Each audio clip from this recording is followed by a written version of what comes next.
What's up guys, Jake here, and in this video I'm bringing you guys some Call of Duty Advanced Warfare gameplay, but that's not what I want to talk about for you guys today. I want to talk about Call of Duty World at War II and the possibility of Treyarch going that direction with the next Call of Duty game.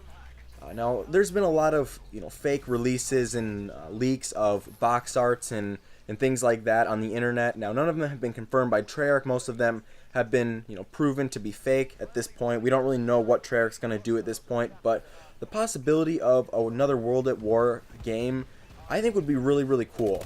Reason being is that the last time there's been a really big online multiplayer shooter in the World War II setting was really, Call of Duty World at War. I can't really think of another big first-person shooter title that there was. Now, you can still go on Steam and find games such as that, like Heroes and Generals is one that I played that I enjoyed, but none of them as big as Call of Duty. And a lot of the games that have been World War II based in some of the bigger franchises like Call of Duty and Battlefield were really early on. Like prior to Call of Duty World at War, pretty much all of the first-person shooter games at the time were in the World War II period. You had a lot of the older Call of Duty games, you had Battlefield 1942, and a lot of games like that, and we really haven't had a really good World War II game made in the modern generation. And now that we have these next-gen consoles and PCs that can handle a lot better graphics, I really think that'd be really good for the World War II era. I think it'd be able to really capture the grit of the era and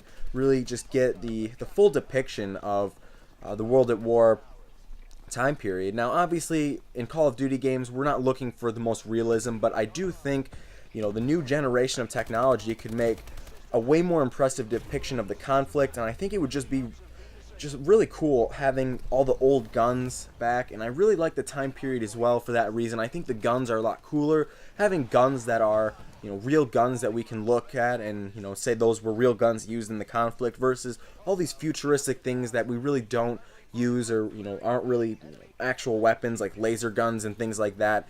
And I liked in World at War that each gun had a specific niche that it filled, and you could outgun people long range with a submachine gun if you if you had to, if you were a better player. But for the most part, you had big maps that suited a lot of different styles of play really well, and all of the weapons fit into that specific play types, where now you have pretty much everyone using assault rifles, or in some cases like the Modern Warfare games, you have laser submachine guns that can mow people down across the map. And I really just like the weapons in World at War games, and the World War II weapons I think are a lot cooler. And I do think that a World War II game would be just really refreshing, because the last time we've had a game that hasn't been in the modern or postmodern era, at least for Call of Duty anyway, was I believe Black Ops, and that was it wasn't recent by any means. The last World War II game that we've had was Call of Duty World at War, and that was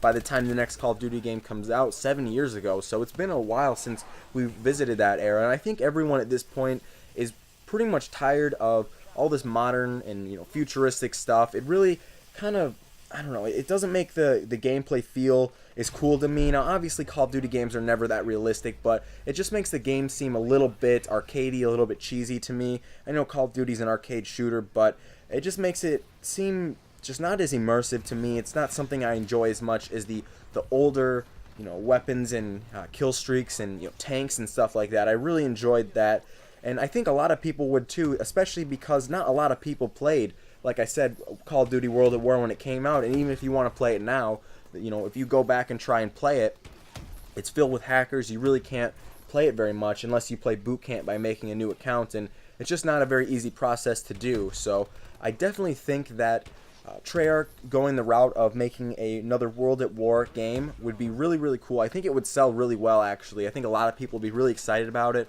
as well as the fact that now that there's Sledgehammer in the rotation, I think Treyarch's going to have more time to put together their game. I think World at War 2 would be a really great success, and I think it'd be a really awesome game. So hopefully you guys enjoyed this video. If you want me to talk about anything else, you want to see more videos, leave a like. Helps me out a lot, and I'll see you guys later. Peace.